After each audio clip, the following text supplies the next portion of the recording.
Bismillahirrahmanirrahim. Assalamualaikum warahmatullahi taala wabarakatuh. Ahlan wa sahlan wa marhaban bihudurikum ila fasli an-nahwi was-sarfi. Insyaallah fi hadzal yawm sanadrusu تحت الموضوع جمع المؤنث السالم. Okey, اسمح لي بالكلام اللغة الماليوية.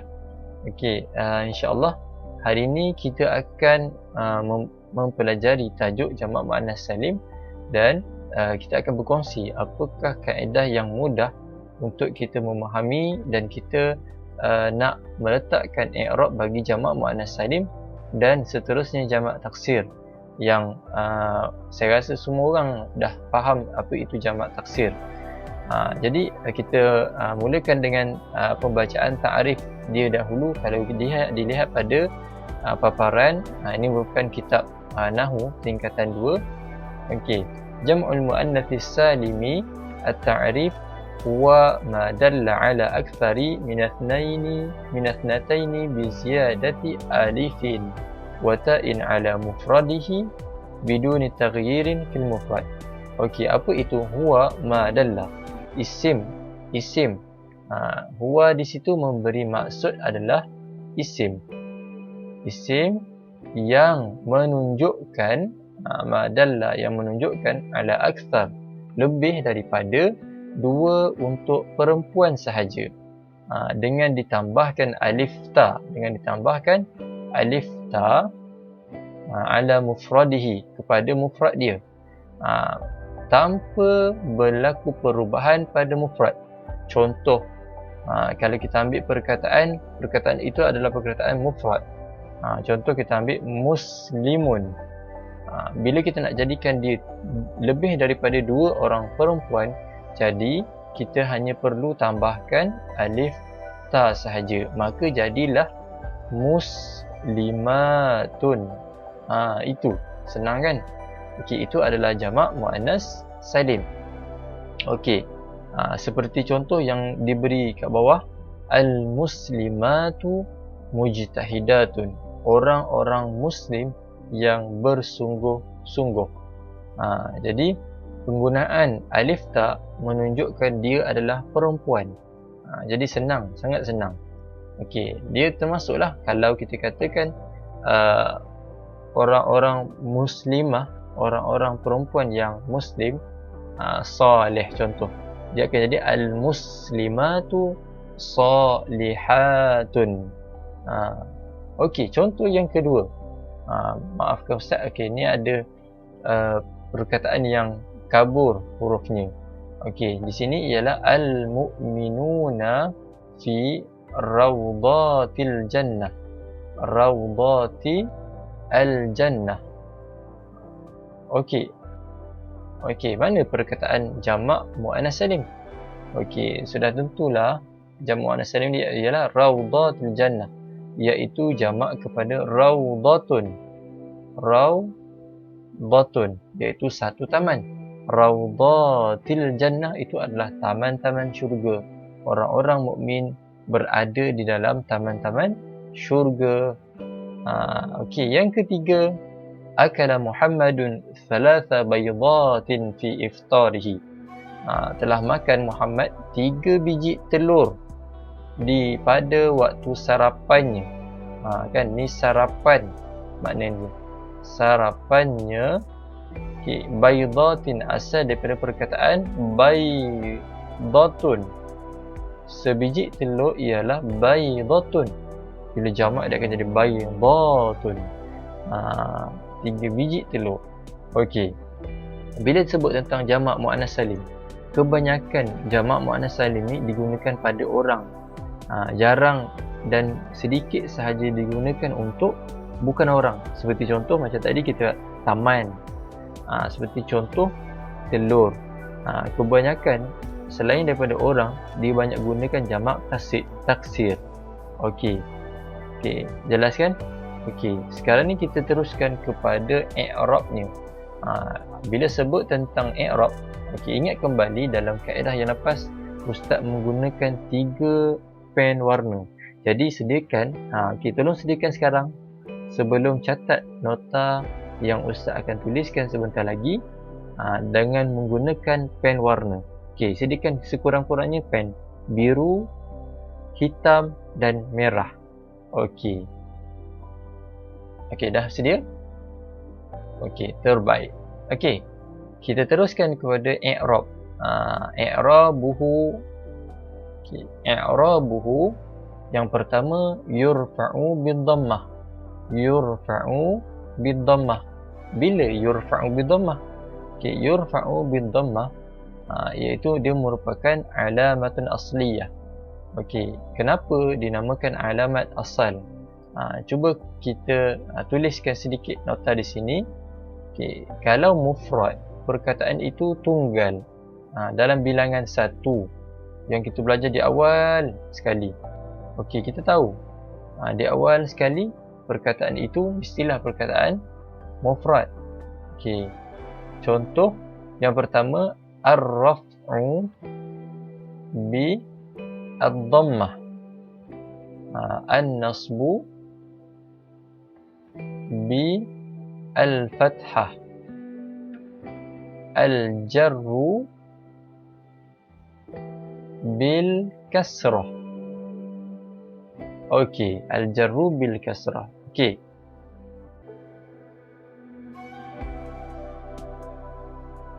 Okey, jika kita tengok pada yang tertera yang Ustaz tulis, okey, mufrad itu adalah untuk bilangan satu, seorang, tunggal dan sebagainya.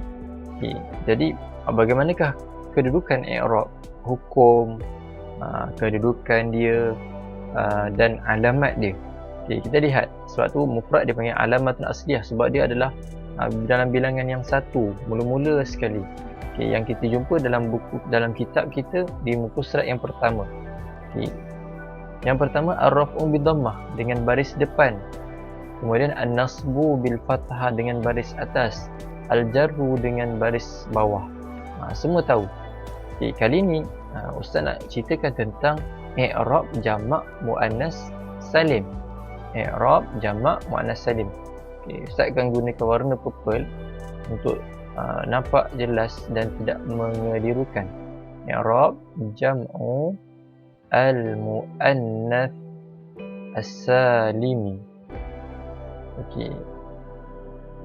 Kita buat 1, 2 dan 3. Okey, jadi boleh sediakan. Boleh mula untuk sediakan pen warna biru, hitam,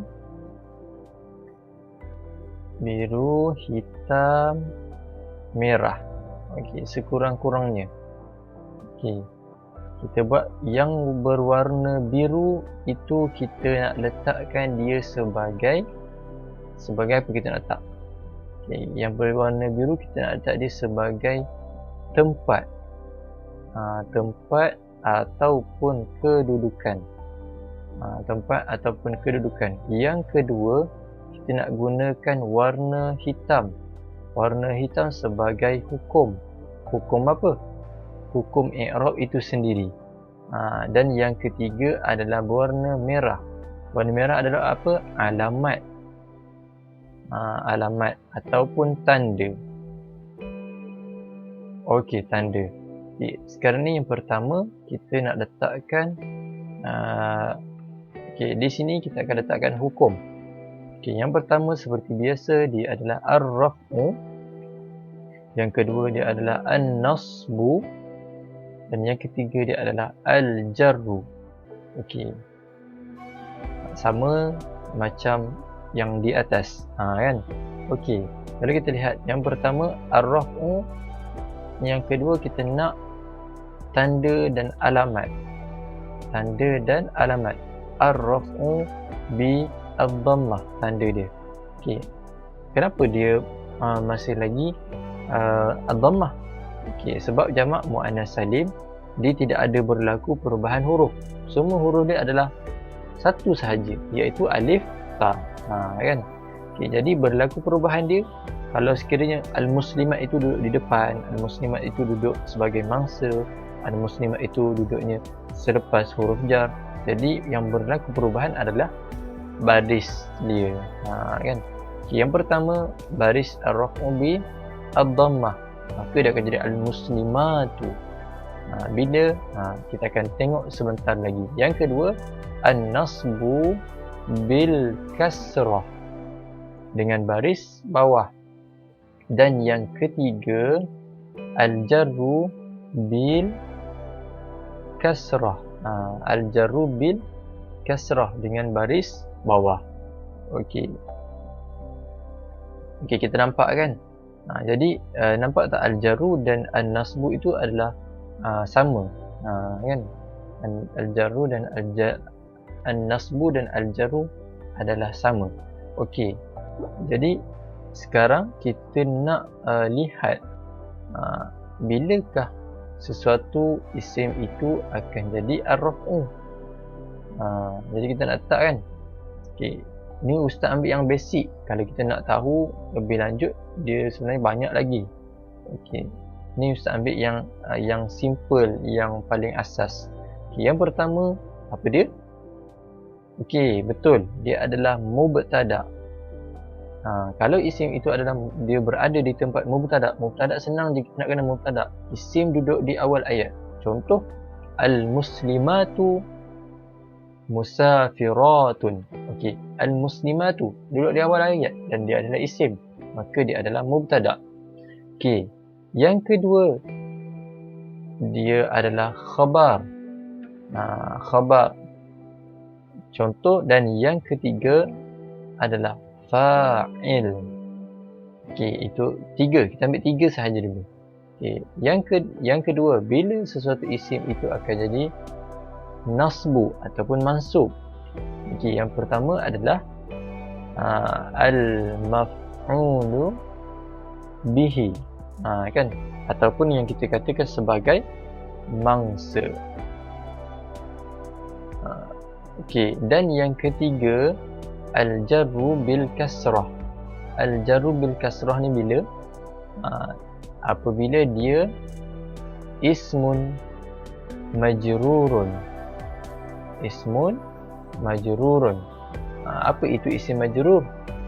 Okey, isim majrur tu adalah isim yang duduknya selepas huruf jar. Selepas harfu jar. Apa huruf jar tu? Min, ila, an, ala, fi, ba, kaf, lam. Kan? Yang kedua, bila lagi isim majrur? Iaitu selepas zaraf. Kan, selepas zaraf. Apa itu zaraf? Contoh dia amama. Yang kita belajar dalam kitab, dalam buku teks bahasa Arab. Khalfa, wara'a, bijanibi. Tu. Jadi kalau kita nak buat contoh, saya duduk sebelah orang-orang muslim. Kan? Contoh, ajlisu bijanibi al-muslimat. Nampak tak? Muslimat duduk selepas bijanibi. Jadi bijanibi tu apa? Zaraf. Kan? Okey, yang kedua ialah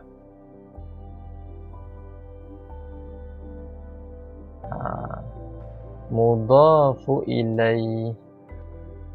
Ini kita ambil yang asas sahaja. Mudhafu ilaih. Okey, jadi ni ada mudhafu ilaih ni. Okey, saya semua maklum mudhafu ilaih itu apa. Mudhafu ilaih ni sangat senang.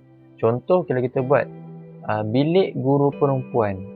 Ghurfatu al-muallimat. Okey, jadi apa mudhafu ilaih dia? Ini mudhafu ilaih. Senang cerita, mudhafu ilaih ni dia adalah tuan empunya, kan, tuan empunya ataupun dari milik siapa bilik guru ini. Dia adalah milik guru perempuan. Jadi mudhafu ilaih dia siapa? Yang di belakang tu adalah mudhafu ilaih. Yang di depan kita panggil sebagai mudhafun. Yang depan kita panggil sebagai mudhaf sahaja. Okey. Kita nampak semua tempat ni mubtada, khabar, fa'il, maf'ulun bih, isim majrur. Okey, sekarang ni cuba kita datangkan contoh. Cuba kita datangkan contoh. Ingat, warna dia mesti warna biru, hitam dan merah. Biru, hitam dan merah. Okey.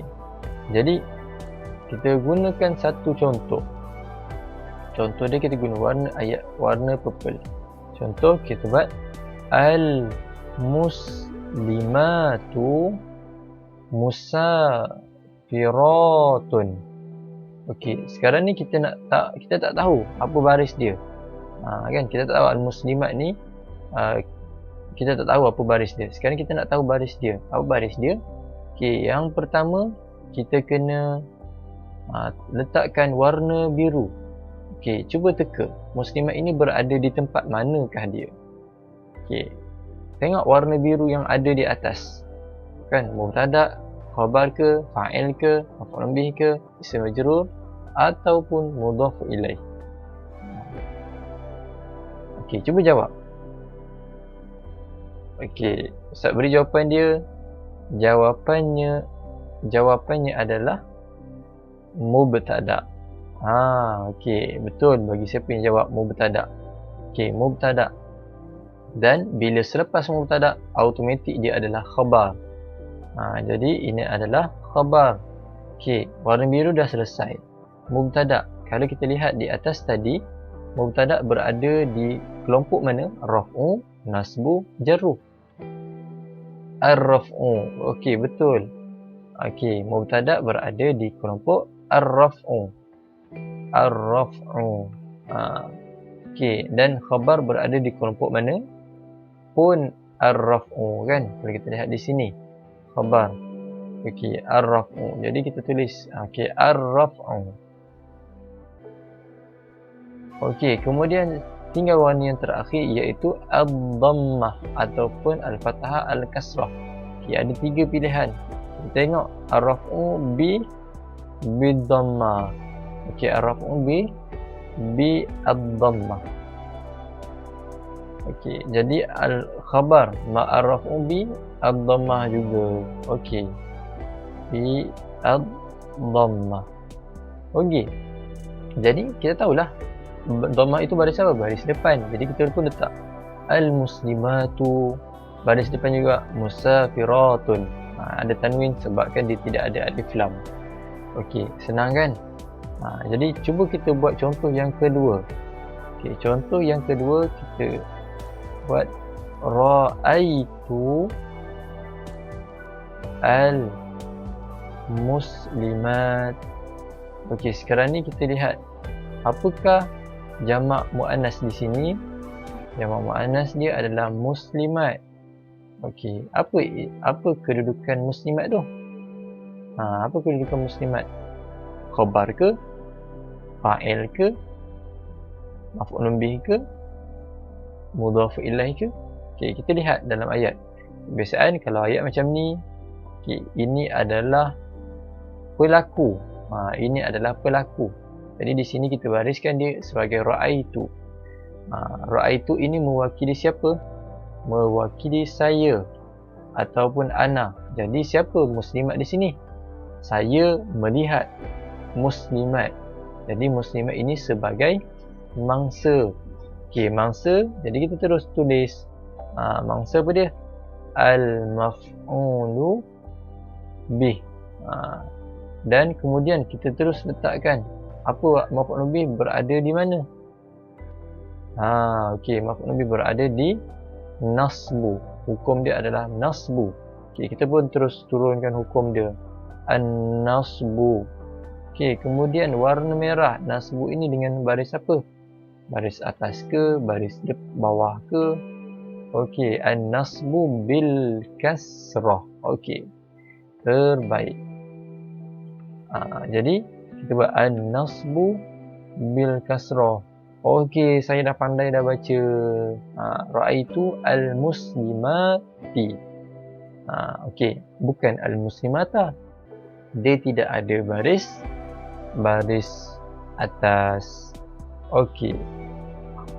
Okey, kita cuba buatkan contoh yang ketiga. Contoh yang ketiga. Okey, kita buat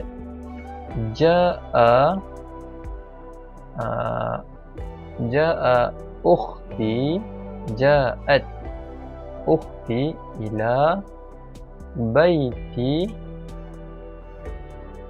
al-muallimat. Okey, sekarang ni mana jamak muannas? Al-muallimat. Okey, kita tengok al-muallimat. Okey, yang pertama kita kena letakkan warna biru. Muallimat ni berada di mana? Kita tengok, adakah di fa'il? Bukan. Adakah di maf'ul bih? Pun bukan. Dia duduk baitil muallimat, rumah kepunyaan guru-guru. Okey, kita dapat dah tadi kepunyaan. Kepunyaan adalah guru-guru perempuan. Jadi kepunyaan apa? Mudhafu ilaih. Okey, mudhafu ilaih. Kita nak mudhafu ilaih berada di mana? Mana mudhafu ilaih? Okey, di sini mudhafu ilaih. Dia berada di bawah al-jarru.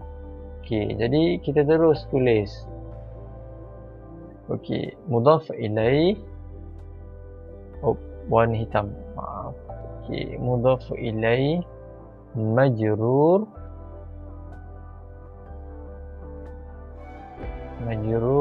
Okey, dan kita lihat majrur bil apa warna tadi?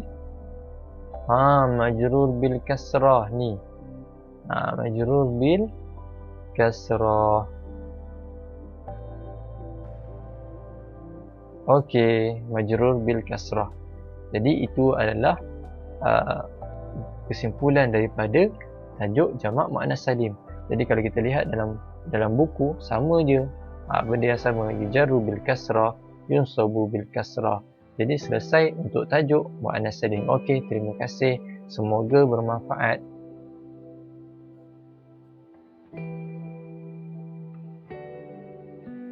Okey, jika anda rasa video saya bermanfaat, boleh tekan butang subscribe di bawah dan jangan lupa tonton video saya yang seterusnya. Terbaik.